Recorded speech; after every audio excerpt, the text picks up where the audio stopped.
I'm here today with Grace Tiffany. She's an author of fiction novels primarily, some poetry, I understand, too. A little A bit. little bit, a little bit. Grace, what do you do besides being a published author? I teach Shakespeare and other early English literature at Western Michigan University. Now, this is, you teach Shakespeare the plays or Shakespeare the history? I teach Shakespeare's plays. Shakespeare's plays. Now, when you started writing, now you've written for a long time, right? Okay. And you've got a number of books in print about Shakespeare. Well, I have some academic books that talk about literature, talk about his plays, but I have several novels, and a couple of them are fictional biographies or fictionalized biographies of aspects of Shakespeare's life. So you have encapsulated Shakespeare. What I like when I read these is you bring the Shakespearean life to the forefront. By reading his plays, you sometimes don't see what's behind the stage, and your novels, your fiction, has brought us behind the stage of Shakespeare's times. Well, I hope so. The first one that I wrote because I was really interested in the early modern English theater and the way that performers interacted with each other and the kind of rivalries among different theater companies in London in the late 16th century. And so Shakespeare's my protagonist, and I made up a bunch of stuff about him, but I also based much of the story on things that we do know about him and his relationships with his fellow actors and their rivals.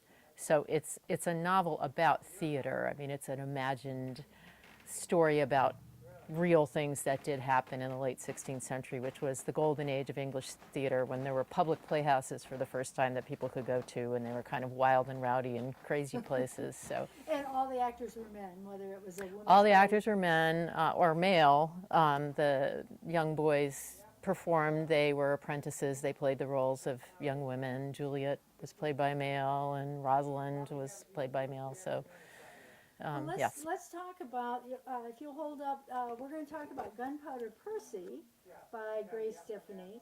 Now, Gunpowder Percy has some significance in it's a day, isn't it? What's the day in the UK?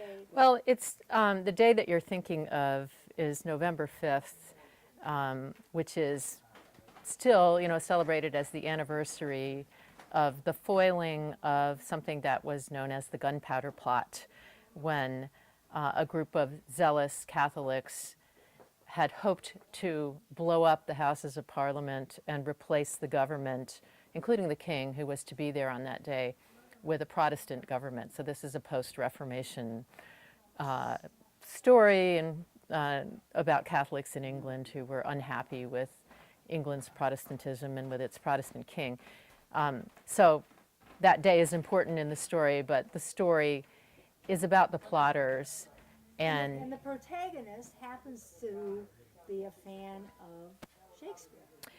Yes, Shakespeare comes into the story that way, not as a character so much as just his plays are places.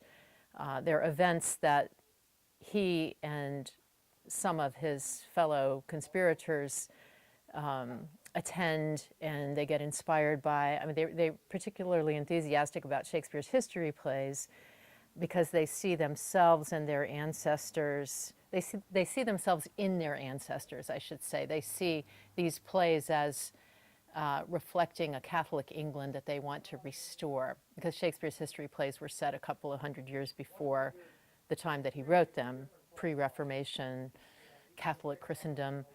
And so, and that's really true. I mean, it's true that those who were disaffected politically during Shakespeare's time often found their discontent with the government stoked and motivated by plays of England, plays of England's past that they kind of identified with. And so this is fleshing out what was a plot.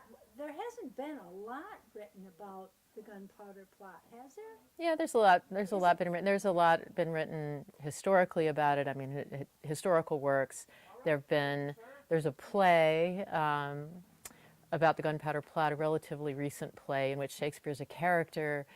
There's been some fiction, over the centuries, So what makes this but one mine is better than all of these. I mean, I just want to say that. Okay, well, I Goes found, without saying. I But found it more interesting.